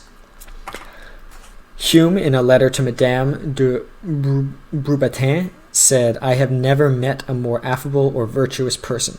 He is gentle, modest, affectionate, disinterested, and of extreme sensitivity." So he was very much loved by everyone that he met. Those who just read about him didn't seem to like him. He originally lived with Hume in London at Madame Adams' house. However, he received too many visitors, so he was offered to go to a Welsh monastery to seek a little bit more peace and quiet, which he wanted to do. However, Hume suggested he go to Chiswick, and Therese joined him. But James Boswell, who was one of the visitors of him previously, had given a gold necklace to his Therese, his wife, or, well, they weren't actually married, but his lover, hoping they could connect. And Hume said, "I dread some event fatal to our friend's honor would occur." And together for more than, and James Boswell offered to escort Therese, Rousseau's lover, to Chilliwack for Rousseau. So Hume is a little worried that something might go on, and they'd be together for more than a week. In Boswell's diary, it's revealed that they consummated their relationship and had intercourse several times. However, Therese did tell Boswell, "Don't imagine you are a better lover than Rousseau." So, obviously, a little bit sad for Rousseau, but also a little bit of a boost in that he was still a better lover than Boswell, despite being cheated on. He wanted this more remote location, so they went to Wooton Hall to receive accommodation, which was offered by a wealthy widower who spoke French, Richard Devonport. This was against Hume's suggestion, who wanted him to go to Chilliwack. However, while at Wooton Hall, he felt reborn and forgot all his past sorrows, and he was with Therese at this point, who was back with him. At this point, him and Hume started to have a bit of a quarrel. So Horace Walpole published anonymously a letter in Frederick's name which criticized Rousseau, and Hume's friend published it. So Rousseau felt offended, as Hume did not defend him, as he fell out of favor in Britain, and also supposedly facilitated the writing of this critical letter. Additionally, Voltaire anonymously published letters to Dr. J.J. Panosfer, which gave extracts of Rousseau's prior statements critical of the British, further making him unpopular in Britain. So Rousseau started to get paranoid. Firstly, Voltaire had abandoned him, and he felt as though the British were failing him, and he thought as well Hume. Maybe it is true that Hume had been conspiring against him, but I don't think that is true, as we'll soon see. So he started to get suspicious of Hume, who at this point was sifting through his mail, because there was so much mail coming to Rousseau. Hume had to help, so he thought that maybe Hume was sifting his mail, taking things out, and he also sent mail out for him, so he was also perhaps not sending things as well. So he wrote an 18-page letter explaining the reasons that he was distrusted Hume, and this very much upset Hume. So Hume thought that at this point he was losing his mental state of balance, and Rousseau was also writing his autobiography, Confessions. So Hume was worried that perhaps Rousseau would be writing about Hume and defame him. So Adam Smith Walpole, who actually probably started the whole affair or whole issue, Turgot suggested, surprisingly, that he should not write out against him. But D'Holbach and D'Alembert, or D'Holbach's coterie, namely D'Alembert, who wrote the encyclopedia, suggested that he be the one to speak out first against Rousseau. So he published his side of the dispute, and ultimately there was a fallout. At the end, Rousseau still didn't publish Confessions, but never actually publicly denounced Hume, and Hume actually made the first strike, so that was a little unfortunate. They returned to Paris. Therese said that tricked Rousseau by saying the servants were planning to kidnap him. Really, she just wanted them to get out of there. Andrew Miller and Walpole told Hume that such a quarrel were only for the amusement of Europe. So even Walpole, who sort of started the whole problem, sort of took it lighthearted, and it was said that I know these two philosophers well. I could write a play about them that would make you weep, and would excuse them both. So that was, like, I guess, alluding to their both of them were kind of caught off guard, and sort of both of them were in the right. They just sort of got a little bit of misinformation. So in May 1767, he returned to France. Despite there still being a warrant for his arrest, he took an assumed name, a fake name, but he was instantly recognized, and those who recognized him held a banquet for him in his honor, just 75 miles north of Paris, in Amiens. So it's kind of funny that there's a warrant out for his arrest. Many of the religious authorities denounced him, but the general public actually treated him like a hero. Many of the nobles offered residences to him to stay at. Originally, the estate of Mirabeau near Paris, later Tree, and a chateau, Prince Conti as well, who had previously helped him as well. But he was, at this point, very paranoid and anxious. But when the 1768 Geneva Theatre burned down, Voltaire accused Rousseau. So he, maybe rightfully so, was very paranoid, because so many people were abandoning him and accusing him. He, for a brief time, left Therese for Lyon and Bourgogne, and then came up with Metter again to get married in a fake civil ceremony under the alias Renou. So yeah, he obviously, he said De Warenne was the love of his life, but Therese he sort of kept by him. I don't know how aware he was of her having cheated on him, but obviously they were faithful to each other. In 1769, When he was 57, he stayed briefly at a farmhouse in Grenoble with Therese, and he practiced botany, which soon becomes an important passion of his life, and completed his Confessions, which he did not publish for quite a while later, actually, which was not published because he did not publish it. He regretted placing his children in orphanages at this point, and tried to reconnect with some of them, but it was unsuccessful.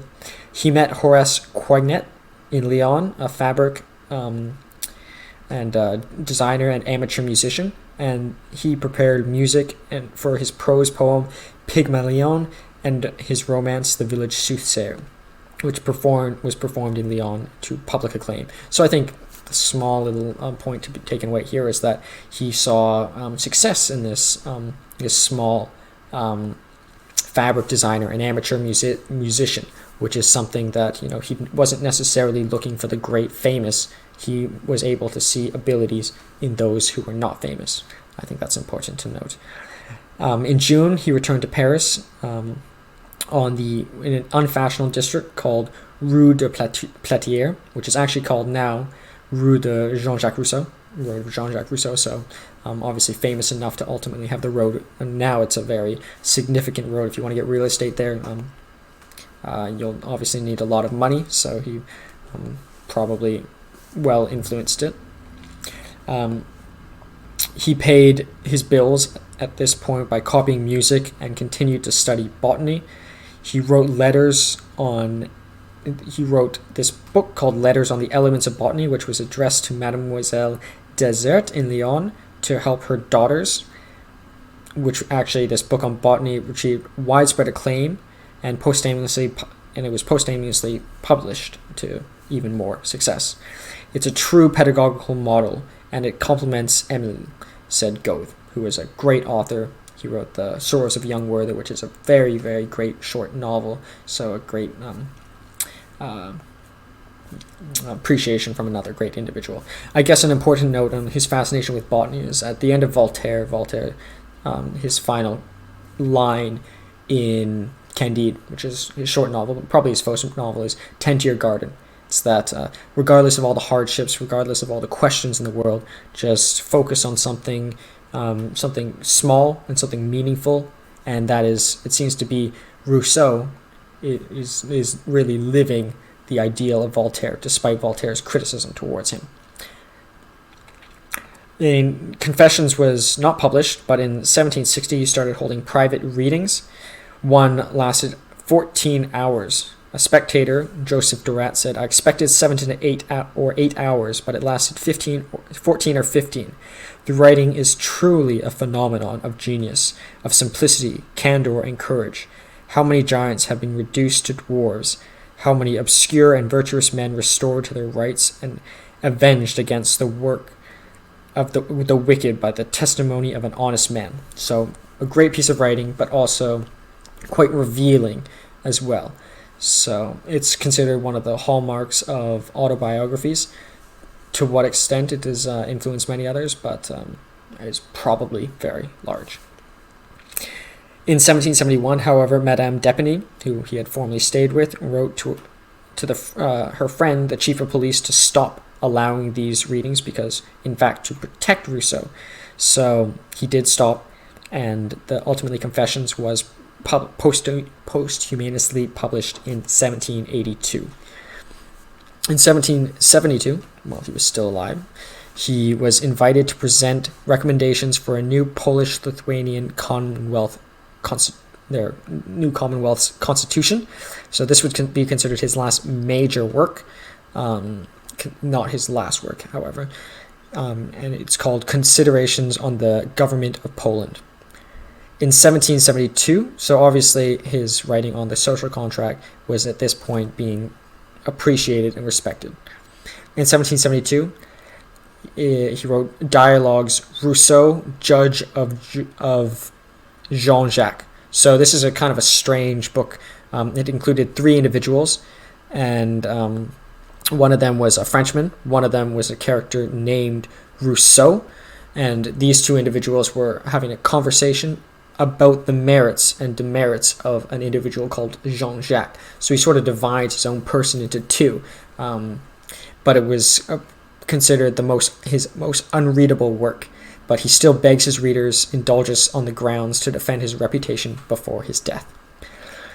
So, a little bit into his death, a little bit of backstory. Hume said on their journey to England that he was, when all the seamen were frozen to death, he caught no harm. He is one of the most robust men I have ever known. So he was strong. Well, not necessarily physically strong. He was able to take a lot of endurance, probably because he had so many people attacking his character and attacking him. A lot of betrayal, the loss of his mother, being an orphan. Physical pain was only somewhat secondary. But despite this, he did suffer from... he always thought he was sick, and he did probably was. He was a sickly child when he was young. In 1770, it said that he stopped listening to doctors about his urinary disease, and this improved. So he knew a little bit about medicine himself, or at least knew how to self-diagnose himself. In 1776, he got caught between a Great Dane and a carriage while walking. So Great Dane's a big dog. I don't think Rousseau was a very large individual, but he was caught between the dog, and it said that he got concussed and maybe suffered from some neurological damage, which ultimately slowly led to his decline. In 1777, he got a renewed free membership to the operas, and he composed one of his finest works, Reveries of a Solitary Walker, and received, and while in Paris, he received the Holy Roman Emperor Joseph II, which is obviously a great achievement or a great commemoration. In 1778, he had his last pupil, Marquis Girardin, at his chateau in Hermonville. So this is sort of where he leads to his retirement. He ordered books on botany, grasses and mosses and mushrooms, and continued to study, tending to his garden, which is I think, once again, not to beat this point to death, is that, what should one do with your life? How does one make the greatest good? Well, to grow a plant is the smallest thing you can probably do, and it's obviously a good thing. And he had plans to finish this book called Daphne and Chloe, which is based on an ancient Greek novel. On July 1st, he had a visitor who said, "Men are wicked," and Rousseau famously responded, "Men are wicked, yes, but man is good." So this is an allusion to the group mentality can often be led astray, but an individual is fundamentally good. He played a composition of Willow, a song from Othello, the day before his death, and had a hearty meal. And ultimately, he died on his way to teach the Marquis's daughter some music. It said he had cerebral bleeding, causing apoplectic stroke, which is largely probably caused by his repeated falls, most notably the one between the Dane and the carriage in Paris. Grimm, Madame de Stael, and others claimed that it was suicide and that he was suffered lunacy in these final years of his life. However, this is not considered to be true by anyone who was there at the time of his death. And in 1778, he was buried in Ile des Papeliers, which for a time became a place of pilgrimage, but in 1794, he was moved to the Pantheon, very close to Voltaire. So that is the life of Rousseau. Quickly to go into the quotes and then a brief comparison. Man is bore-free, and everywhere he's in chains. Extremely famous line from The Social Contract, in that individually or civilization has led to at least the moral degradation of mankind. What wisdom can you find greater than kindness? I think he had no shortage of giving out kindness, but suffered a lot of lack of kindness coming from others. He said, "I prefer liberty with danger than peace with slavery. The world of reality has its limits. The world of imagination is boundless." So I think very much like Franklin, Franklin even reconsidered the alphabet. Rousseau reconsidered even the most fundamental beliefs, like separation of church and state. Obviously, I think it's largely considered that church and state should be separated, but even at that time, Rousseau dared to consider that questionable. I am not made like any of those I have seen. I venture to believe that I am not made like any of those who are in existence. If I am not better, at least I am different. So, two things here. Firstly, his conception of greatness, which probably came from partly from reading Plutarch's Lives. Napoleon Bonaparte was famous for reading Plutarch's Lives, and just reading about the leaders of old sort of gave him this conception of greatness that he said, he couldn't even get rid of in the later of his life, even through meditation. But the closing part here is that although maybe he believes, and he has a little bit of humility here, in that maybe he is not better, but at least he is different, which is at least, I would say, equally as important. And that's what I think most people, I think I finished the last series with Don't Be a Penguin. I think it doesn't really matter what you do. It's impossible to realize what is the greatest good or what is better than others, but I think it's more important to try to at least endeavor to be different, because a famous quote by Oscar Wilde, "Be yourself, everyone else is taken." It is difficult to think nobly when one thinks of earning a living. A parallel can be seen with Franklin, who thought that there's a difference between virtue and making money. To be sane in a world of madmen is in itself madness, so he was always accused of being a madman, but perhaps it was the contrary. I would rather be a man of paradoxes than a man of prejudice. So he many times went back on his own word. He knew that he often changed his opinion, but it was better than having a closed mind. Why should we build our happiness on the opinions of others when we can find it in our hearts? That is just a good one. Don't compare yourself to others, or don't look for the affection of others. This man managed to at least live a somewhat happy life despite his the criticisms from everyone he received and being kicked out of almost every country he went to. And finally, to write a good letter, you ought to begin without knowing what you mean to say, and to finish without knowing what you have written. So with that, it's that essentially you have to just start, and any aspect of, no, I don't think Beethoven knew his Third Symphony would be his great hit when he first wrote it. He just started it, and even when he finished it, he probably had no idea. But when he published it, it proved to be great. So that sort of leads to the final quote, which I wanted to finish with. Without a certain amount of arbitrariness, nothing gets done. So I thought I finished the other one with a quote. Don't be a penguin, I believe it was. But this one I've shared with a lot of my friends, in that, to use to reference Tolstoy here, is like there's a discussion in War and Peace about what caused the invasion of Russia, and if you take a small time frame, you can probably find a cause, but time keeps on going forever, so everything has a cause. Like why am I sitting here? Because I don't know, you can just keep going back everything to the Big Bang, and then at one point there's a certain arbitration. So that's kind of the long-winded explanation, but at the same time I was deciding, what should I do for the question, and I thought, just decide. To counter Franklin's balance sheet of ideas, everything has a pro, everything has a con, but at the end of the day, you just have to arbitrate and decide, and that's how everything in this world gets done. Why, going back to Rousseau's statement, why are you in love with a certain individual? Is it their hair? Is it their eyes? Or maybe you can just arbitrate and say, it just is what it is.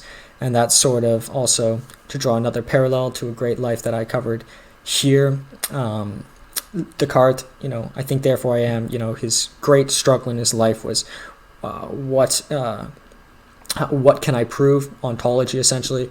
And at the end of the day, you just need to arbitrate. At the end of the day, I knew none of these videos would ever be perfect. When was I going to end? I had to just arbitrate 25 videos, start recording, and that's how everything in life gets done. So yeah, I guess briefly to talk about the comparison between Franklin and Rousseau, I think the first comparison is that despite them being and very much similar to all other lives in this series, is that they did not necessarily hold seats of power. Franklin did end up becoming gaining some political control, but he was never the head of the United States. He never became a president of the United States. Rousseau was obviously very far from ever becoming a king or an emperor, like later Napoleon, which in some ways maybe he allowed for. So that would be the first comparison. I would say they were both polymaths, but maybe more so on Franklin's side. I think Franklin was a little bit more into had a greater variety of interests. It said that Rousseau was very indifferent to many topics. However, Rousseau might have had a little bit more domain expertise. Rousseau was a little bit more focused on music, whereas Franklin had a sort of more dabbled in it. That would be another comparison. But most of all, they were both advocates for free speech, and not only did they allow for it on the behalf of other individuals, but they also allowed for it or lived their own life in that regards. And lastly, they both, although they've perfectly made themselves into the history books, you could say they're going to, they've lasted until today. We still read about them. They're just like every other life that we've covered, imperfect. Franklin suffered from obesity. Rousseau was often a little bit too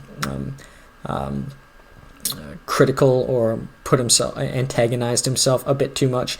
But nonetheless, that just because they have their faults does not mean that they do not deserve absolute and utmost respect. So thank you so much. I hope you enjoyed this series, and I will be making more series in the future. Perhaps one where I'll cover lives more closer to modernity, and also a wide variety of other things. I have many different passions, and I hope to sort of share this journey, my own journey of learning, with you. So thank you so much for watching or listening to this video, and I hope you continue to learn and follow yourself. Thanks so much. Bye.